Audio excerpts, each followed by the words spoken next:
Laser sights can deter threats and aid in quick target identification, enhancing your ability to protect your family, home, and country.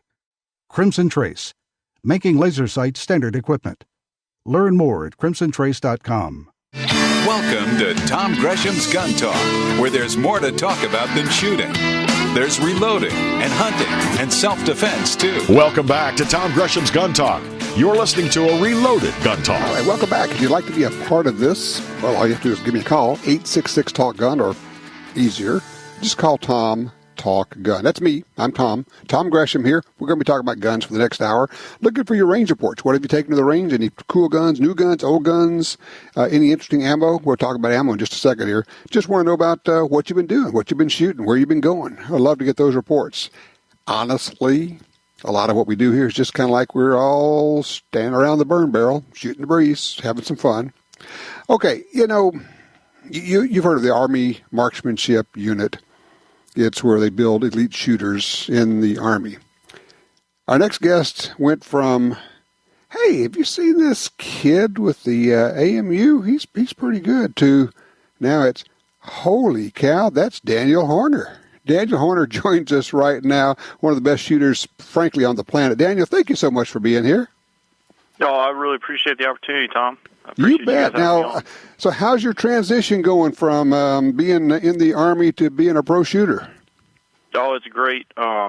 Sig welcomed me with open arms, and it's a great team, and it was a pretty smooth transition.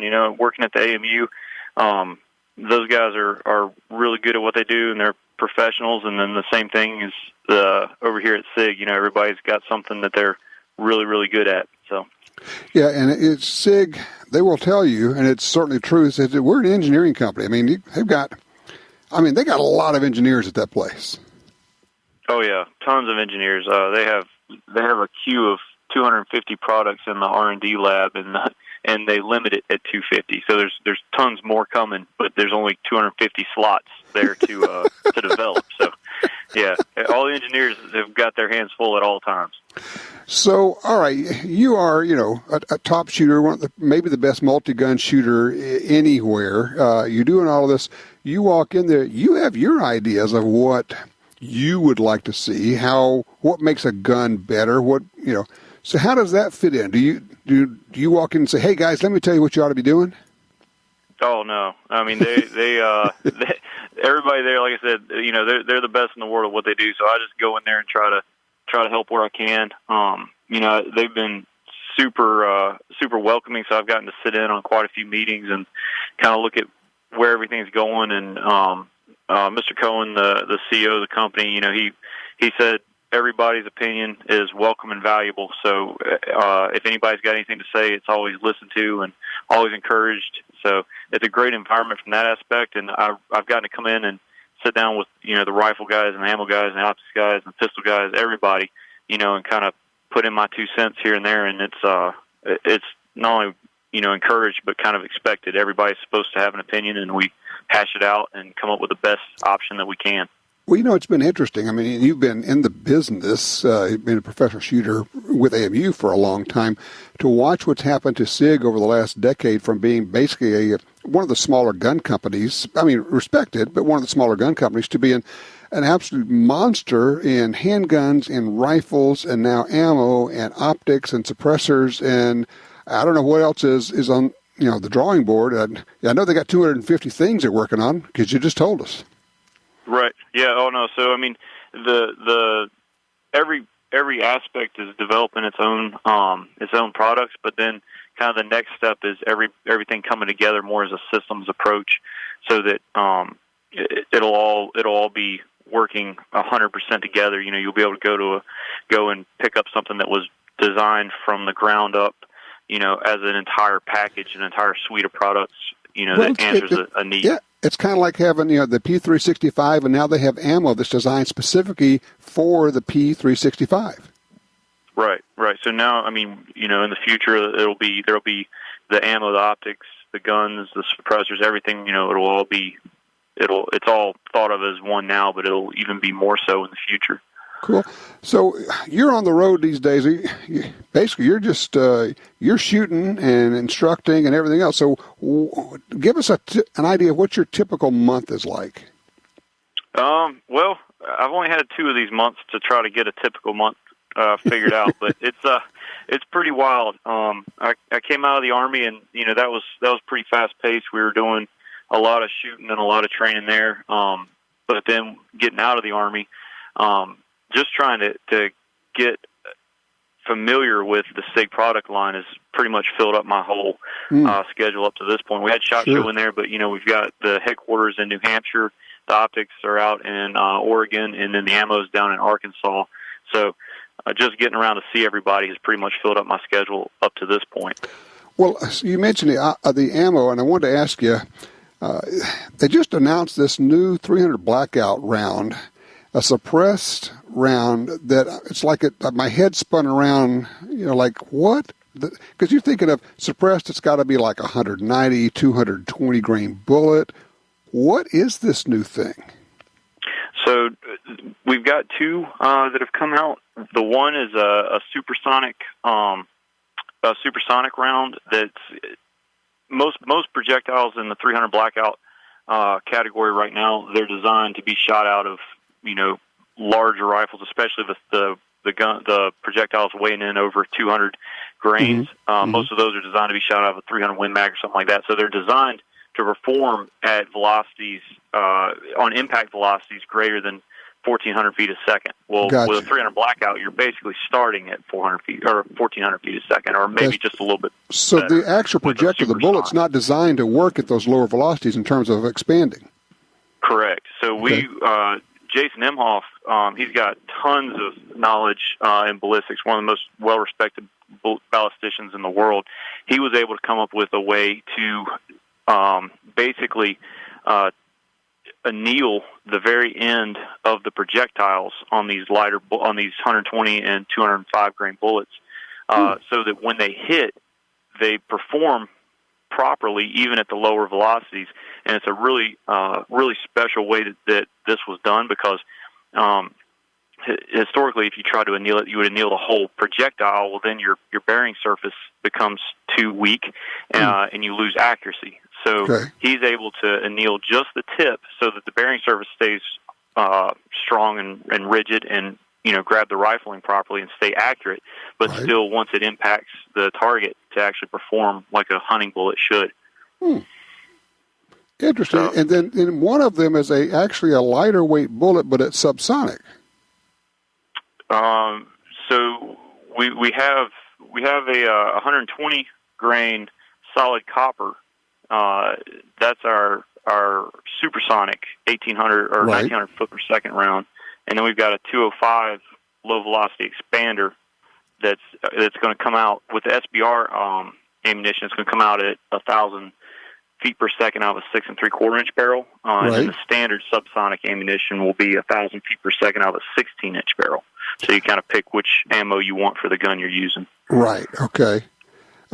Fascinating. I mean, and it's having your own ammunition plant pretty much makes things happen for you. Now, there's also, I'm looking at the latest press release, just came out like in the last 10 days, Sig Sauer 120 grain, it's supersonic. I'm sorry, you're right. I was looking at this thinking it was subsonic, but supersonic, but it's actually designed for hunting and also for short barrel rifles. Even, I would think that would work well out of these AR pistols that people are building like crazy.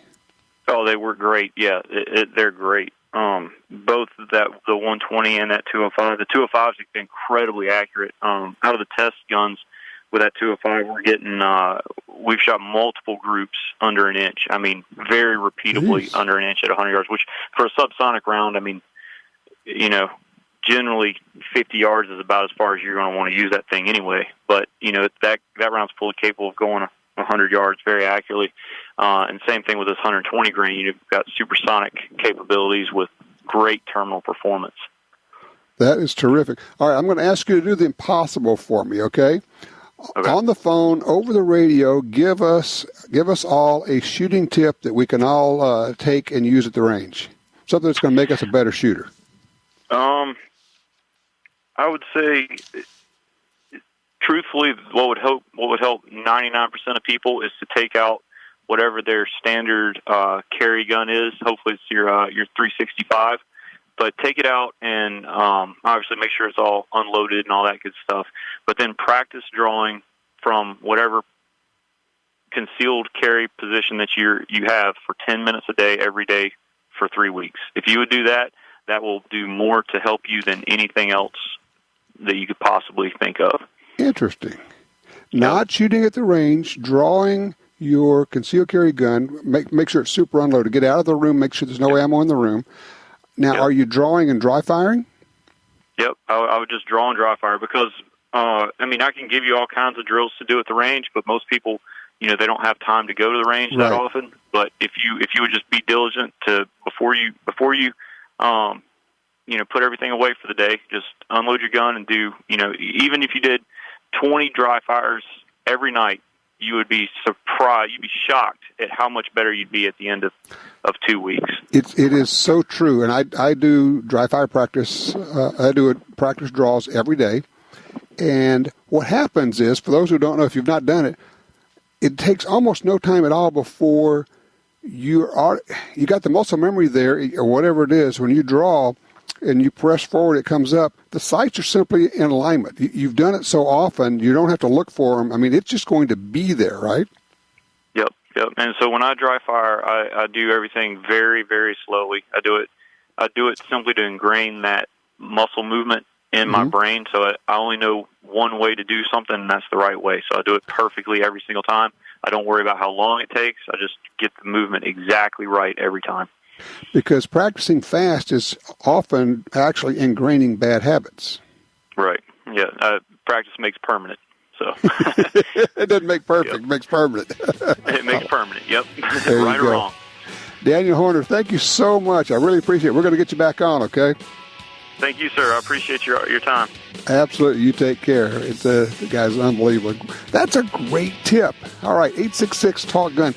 Do you dry fire? Do you practice your draws when you're doing your dry fire practice? 866-TALK-GUN.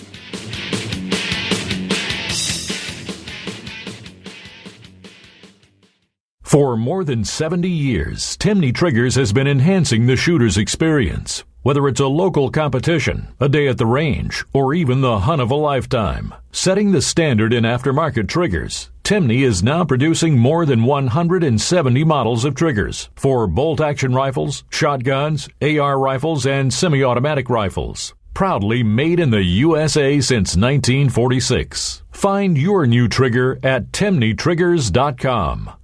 Hi, this is Ryan Gresham from Gun Talk.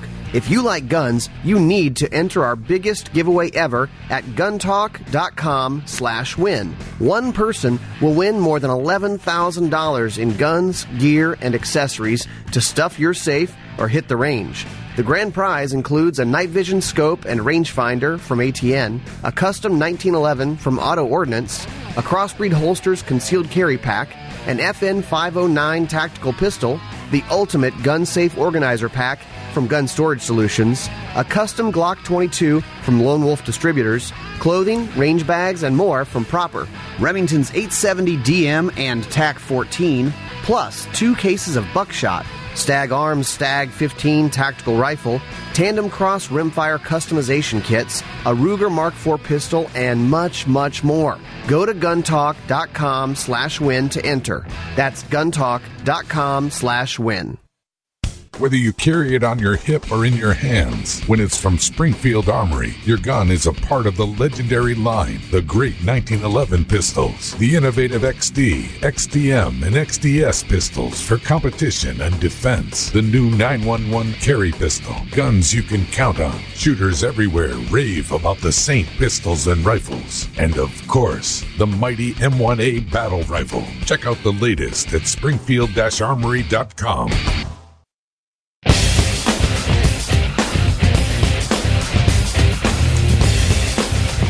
When do you want to catch that burglar? When he's casing your home or after he's in?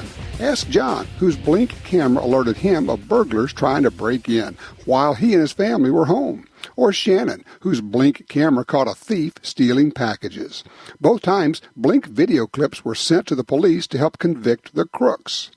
Blink motion-activated indoor and outdoor cameras are wire-free, set up in minutes, and run on 2 lithium batteries that last up to 2 years. And when you're away, Blink's live feed option lets you monitor your home and check in on kids and pets from anywhere using your Blink smartphone app. No contracts, no subscriptions, totally affordable. In fact, Blink systems start at just $79.99. Thanks to Blink, home security just got easier. Visit blinkprotect.com/guntalk. blinkprotect.com/guntalk. That's blinkprotect.com/guntalk. Blink is an Amazon company, and it works with Alexa. Line 5, Craig's with us out of Minnesota. Hello, Craig. Hello, Tom. The story about the Coast Guard officer with the hit list. Mm-hmm. I saw that and I thought, this guy's a bad guy. Need to tell me no more. If that's true, it's a bad guy. But what they had to do, the media, to make sure we understood this was a really bad guy, they showed a picture of a stockpile of guns. Looked to me like 6 handguns, a couple of shotguns, a few rifles.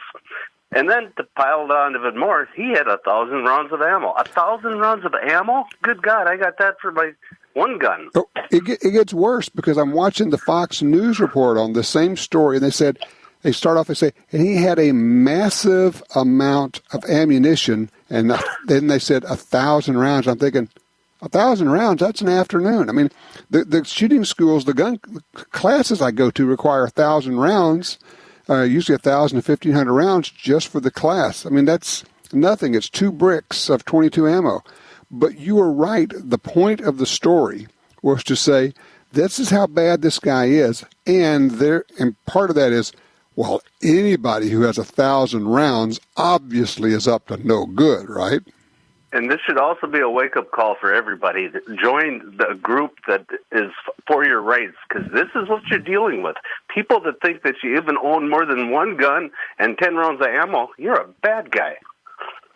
Yeah, and you got to take people to the range, you got to talk it up, you have to explain it, but also you got to show up. I'm looking at this story. Let me bounce this off of you, Craig. I'm looking at the story that just popped up. Let's see. Hundreds rally at Minnesota Capitol against proposed gun control laws. House committee will hear 2 gun control bills Wednesday. It looks like the Minnesota Gun Owners Caucus organized the event. I love this quote. You'll love this.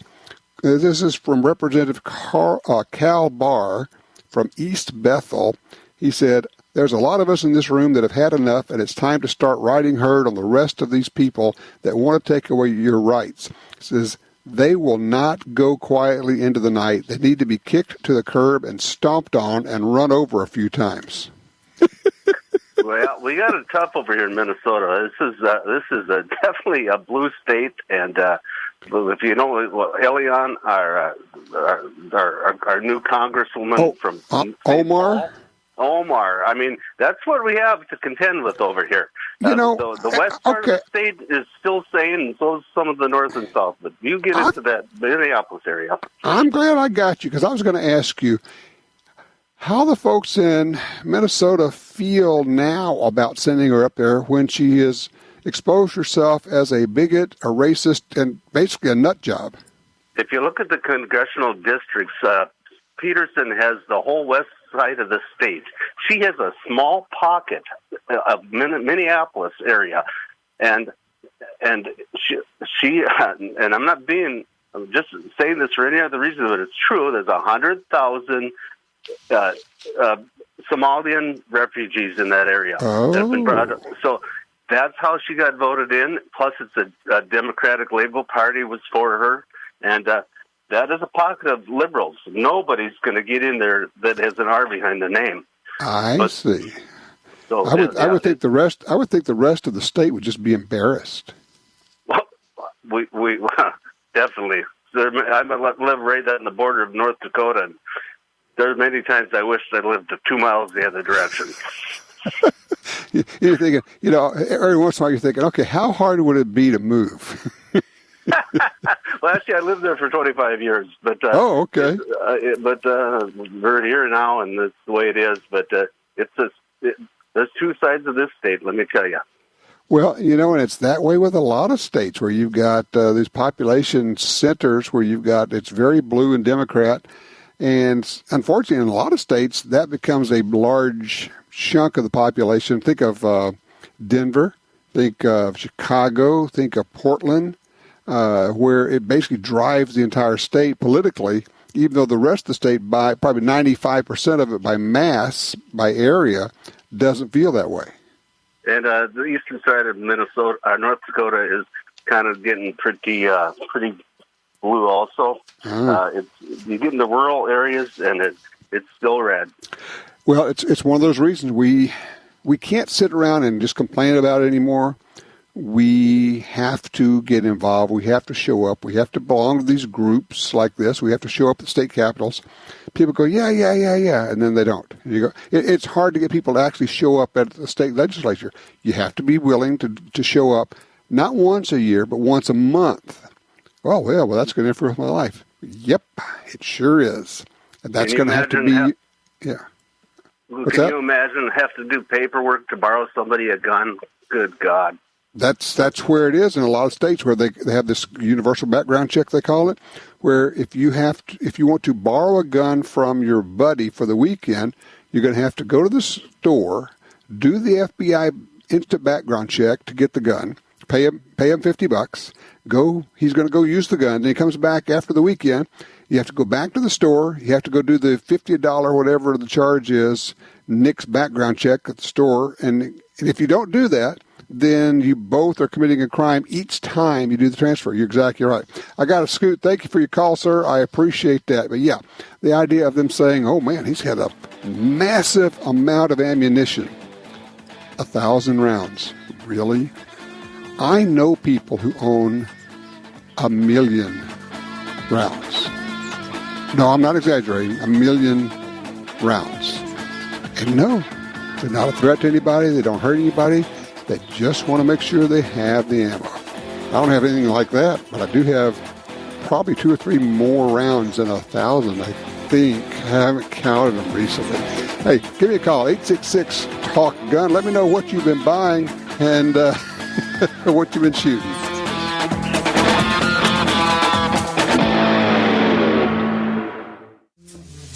I heard the click, click, click of her stiletto heels coming down the hall.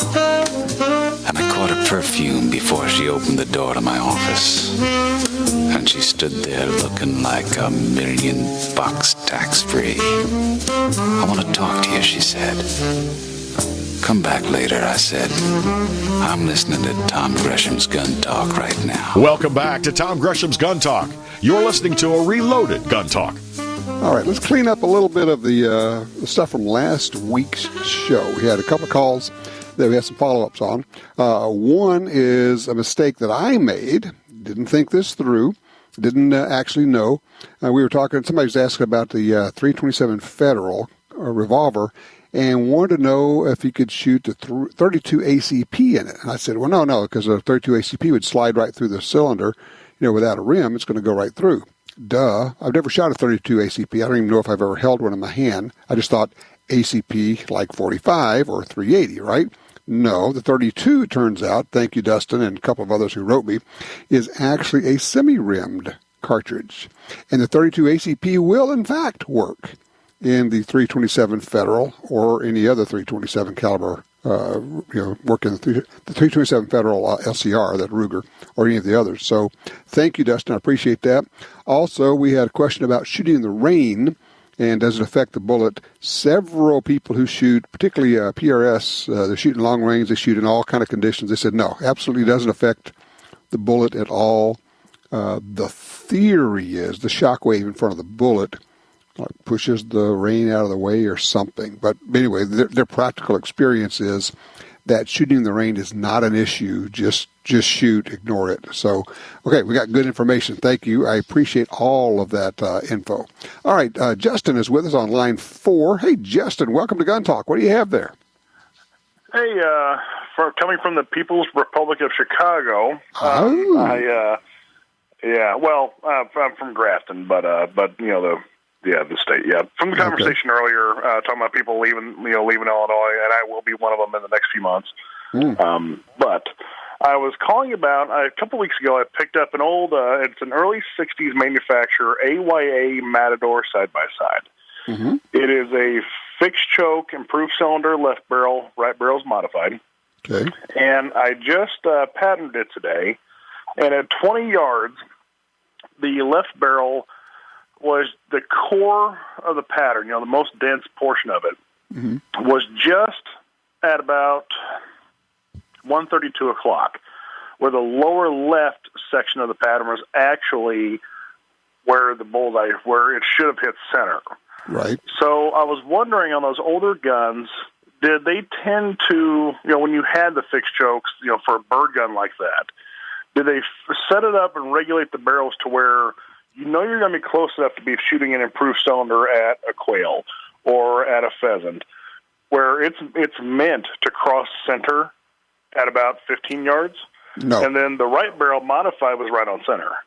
Yeah, no. The answer to your question is the one that you don't want to hear, which is they didn't regulate them at all. Great.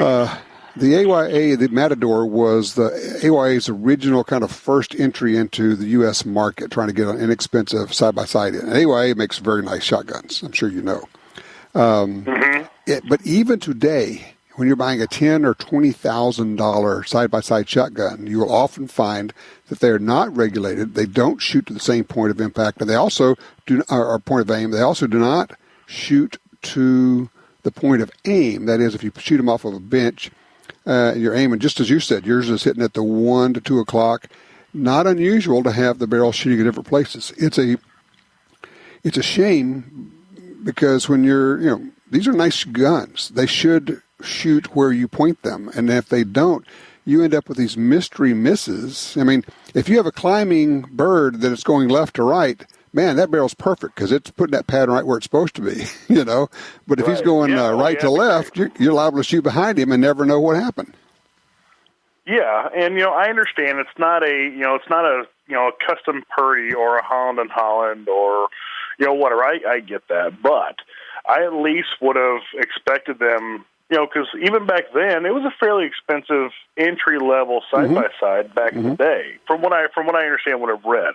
Right. I don't think I'm going to get rid of it. I'm still going to use it for bird hunting. I hunt a lot here in Illinois, chasing pheasants. Let me ask you, how much off at 20 yards? I mean, are we talking 6 inches, 12 inches? What are we talking about? If you're talking center to center, 4 or 5 inches. Not real bad. Well, actually, think about a 40-yard shot, which you could make with an improved cylinder. Now you're a foot off. That's a lot. Yeah, and that's more than enough to miss the head on a pheasant and shoot him in the tail. All right, I do have an idea for you though. There is a way to go on this. If you want to spend a little bit more money on that gun, you can have choke tubes put in there and have the choke tube set up to change the point of impact. Would you consider Briley? I would absolutely consider Briley. Okay. I would have have a conversation with them and say, look, can you guys set this up so that this gun, you can regulate it with choke tube so they'll shoot to the same point. If they say, well, we can kind of maybe do that, keep poking around until you find somebody who says, yes, we absolutely can do that. Send us the whole gun. We'll shoot it. We'll regulate it with the choke tubes. We'll get it there. Okay. And now, because this gun does have chrome line barrels, if I put in choke tubes, could I then shoot steel through it? Or would you still stick with like bismuth? You can. Actually, Briley does have choke tubes that are made, and you would want to specify the tubes that will allow you to shoot steel. I have a set of those steel choke tubes for my Browning BSS that I had them do. So, yes, they can do that. And like I say, but have the conversation with them. Say, look, this is what I want. And while you're at it, if you're going to do it, figure out what kind of birds do you shoot generally? Are they flushing birds? Yeah, I'm hunting over dogs. I would set it up so that you know where I'm going. We're going to have this. We're going to regulate it so that patterns are actually hitting maybe even 6 inches high at 40 yards to build in that for you. Yeah, that'd be great. Because the right barrel did shoot, it was about 60-40, 65-35 at 20 yards. It did shoot a little bit higher, which I liked. But like I said, that core pattern on the left barrel really surprised me. Well, you just need to get with somebody that really knows what they're doing. If you have any questions, there's a guy, Brian Belinsky is my go-to guy on shotguns. He is the best I know, and he's up at Traverse City, Michigan, and their website is fieldsportltd.com. Great resource for you there. Look, I got a Scoot. I appreciate it. Cool shotgun, though, and I think this is very fixable. You're just going to have to chase this project for a little while longer, and that's fun, too. Look, I appreciate the call. 866-TALK-GUN. We'll be right back.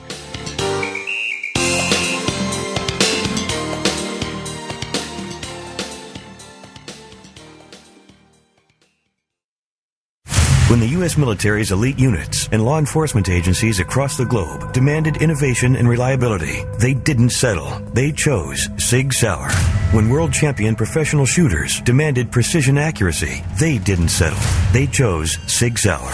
So it's no surprise more and more civilian gun owners are refusing to settle for anything less. They're choosing Sig Sauer firearms, ammunition, electro-optics, suppressors, air guns, and training. Sig Sauer. Never settle. Hi, this is Tom Gresham from Gun Talk. America is losing critical wildlife habitat at a rate of 1 football field every hour.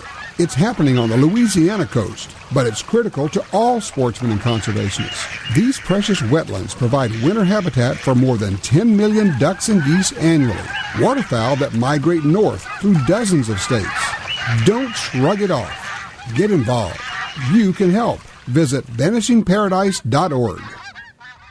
Whether you are a first-timer or seasoned shooter, Double Star has the guns, edged weapons, and parts you desire. Our products are made in America and held to the highest quality standards. No exceptions. Double Star and Ace Limited manufactures products people bet their lives on without hesitation. That awesome responsibility motivates the Double Star family, and it will proudly protect yours. When you're ready for the best, join our family at star15.com. That's star15.com. All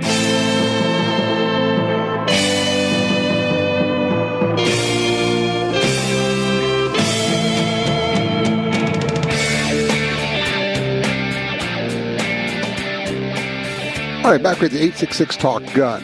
Let's see, just writing a note on, we're sending some tweets out here. Line 5, JC out of Grand Rapids, Michigan. JC, you heard our caller say that people said they don't want to belong to the NRA because they don't want their names on a list. What's that about? Well, I read somewhere on the internet within the last couple months about some politician or some group, I want to say out west, that was demanding that some Second Amendment group turn over their membership and supporters list. Mm-hmm.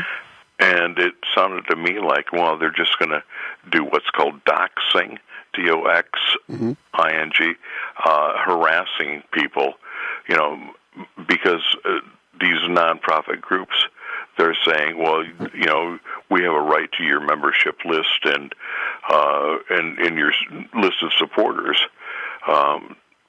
Contact information, and I don't think that should happen. Okay. My response to that is bring it on.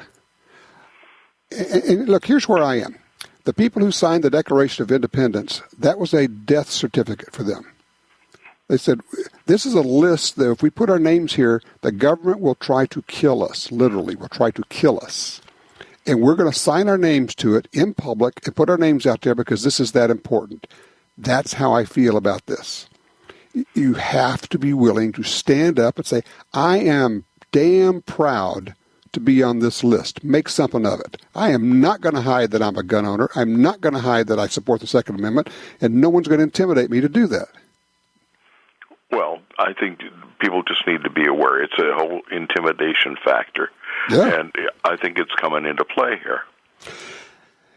Yeah, but they have your names. I mean, if you've signed a 4473 anywhere, I assume that. I know the government's not supposed to keep those records. Give me a break. I assume that there's a list of everything. If you've used a credit card to buy a gun, you're on a list. I mean, it goes on and on and on. And I look at this and go, it's like I'm answering people on Twitter, and they're going, well, I'd rather give my money to the GOA than to NRA. Okay, do both. The NRA is the baseline. And even Alan Gottlieb, who runs Second Amendment Foundation, says, look, everybody needs to belong to the NRA, and we would like for you to belong to the Second Amendment Foundation as well. But the NRA is the gorilla out there. Honestly, if you're a gun owner and you don't, you're letting someone else carry the load for you. And yes, they're not perfect. I get all that.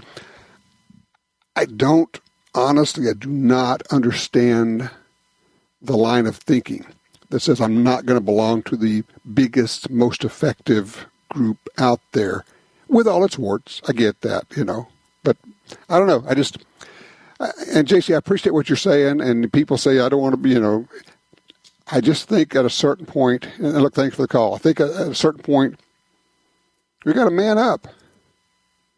You got to decide, will I stand up for my rights? Will I defend my country? People say, well, I'll fight for my country. Yeah, really? You won't even put your name on a stupid list. You won't even join the NRA. Stop this foolish talk about, they come to take my guns. Give me a break. You won't even join the biggest, most effective group out there. And look, I'm just going to say it. I just said it to somebody. The NRA does more in a week than GOA does in a year. Oh, the GOA doesn't compromise. Yeah, they also don't do anything other than raise money. I'm sorry. I know people get upset when I say that. But, facts are facts. It's what it is. Line 4, Brad's with us. Cedar City, Utah. Brad. Talk to me, ammo. Howdy, yes. Was wondering, with a firearm that goes out of battery and in some cases even fires out of battery, Ooh. Is that typically an ammo problem? No, not always. Could be any number. First of all, let's back up. What happened? What kind of gun? What are we talking about here? Oh, this isn't anything I had happen to me, but I have read some posts and things a little bit here and there about it, and it kind of got me a little bit curious about it. I've never had it happen to myself, luckily. Okay. Well, first of all, let me explain. When we say a gun is out of battery, it means the action is not closed completely. On most guns, if it's designed correctly, it should not fire if it's out of battery. If, for instance, on a semi-automatic pistol, being out of battery would mean the slide didn't close all the way. One of the ways that happens, by the way, people induce that. Most of the time when it happens, it's shooter-induced. They rack the slide back, and then they ride the slide forward, thus taking the energy out of the spring, and the slide doesn't go forward all the way. It might be 1/10 of an inch that it's back, but it didn't close all the way. And that happens when people try to ride it forward or ease the slide down. When you're working the slide, rack it back hard and let go of it. I always tell people, like if you're holding the gun in your right hand and you're racking the slide with your left hand, try to rip the slide off. I mean, literally try to rip the slide off of the gun and then let go of it, let it slam back, obviously with your finger not in the trigger guard. That's the way you're going to get a good feed out of that magazine. But yeah, the gun shouldn't be, I could see where an ammo problem could cause a gun to not go into battery if it didn't feed right, if you had a misfeed of some sort. It's one of the reasons that when you rack the slide, you check it, you double check your gun.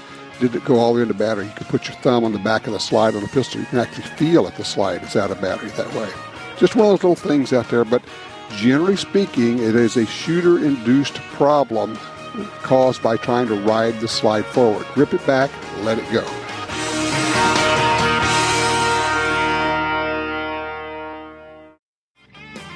Welcome back to Tom Gresham's Gun Talk. You're listening to a reloaded Gun Talk. All right, let's talk real world. This is for folks who sometimes or always carry a gun for protection. None of us gets to practice enough, okay? I think we can say that. We don't get to practice. If we're not practicing every day, we don't get to practice enough. We can actually do a bit of practice every day at home. You heard Daniel Horner talking about it. His idea was practice your draw at home, dry firing. I'm going to give you a homework assignment. And I'm serious about this. This is like, okay, I want you to try this for a couple of weeks and then call me and let me know what effect it has. I would prefer, actually, you did this with a blue gun, an inert gun. But if you don't have that, then do this with your carry gun. You cannot do it in a room that has any ammo. Not like, well, I've unloaded my gun now. No. You unload your gun, then you go to another room. Okay? Cannot be any ammo in the room. You've taken the magazine out. You rack the slide 3 times. Pro tip. If you are unloading your gun and you rack the slide 3 times, and each time you rack the slide, a fresh round of ammo comes flying out of it, there's an issue. You have not removed the source of ammunition, i.e. the magazine. All right? So here's our homework assignment. Here's the drill we're going to be doing. We're going to do all this fairly slowly. We're not going to try to move fast. We're not going to be ninjas. And Daniel said, and look, if you ever saw him, you'd think, oh my gosh, this guy's unbelievable. He's so fast and he's so good. And he practices very slowly. What I want you to do, gun and holster, however you're carrying it, with a concealment garment, moving slowly, in a room with no ammo, you're going to draw your gun and move. You're not going to draw the gun and then move. You're going to draw the gun while moving. And that's different. We're used to drawing and aiming because most of the ranges, that's where we go and that's what we do. But what I want is for you to take the step as you're drawing. And that's your first thing to practice is, okay, slowly. We're going to clear the cover garment. We're going to get a good purchase grip, on the gun. We're going to draw it out carefully and slowly. We're going to raise it up as high as we can under our armpit. We're going to rotate the muzzle, but not by twisting our wrist. We bring the muzzle up by dropping our elbow. Oh, yes. Drop the elbow. Now you could shoot from that position if you had to. All the time you're doing this, you're taking a step. And I want you to take like 3 steps as you draw and come up on target. 3 steps as you draw. You're stepping to the side, or you're stepping backwards, or you might even try stepping forward. 3 steps. So it's moving and drawing and getting the sights on target and pressing the trigger and getting a dry fire snap. All while getting that muzzle's not moving when it goes click. And then you carefully reholster. Okay. Put everything back together. Go back to where you were, and we're going to practice again. We're going to take a step, start drawing, keep stepping, draw, extend, press the trigger while looking hard at that front sight. On something that you're aiming at. You need a target. It could be a doorknob, it could be whatever. Preferably something that should you totally screw up and fire a shot, it catches the bullet and nothing gets hurt. That's the homework assignment. And what I would like for you to do, and I'm serious about this, try this. I want you to do 20 or 30 or 40 of those a day, each night. This is going to take less than 10 minutes for you to do. Do that for a week or 2 and then call me and let me know how it works out. I think what you're going to find is it's going to be an epiphany. It's going to work so well for you. But the whole deal is we're not standing and drawing. We are moving. The first thing that happens is your feet start moving as your hands start moving. I want to get used to the idea that when it starts happening and things are going badly, you need to start moving. You're harder to hit, and you also can move toward cover when that happens. Let me know how that works out for you, okay? In the meantime, yeah, some lists are worth being on. That's my take. We'll see you next week. Take care.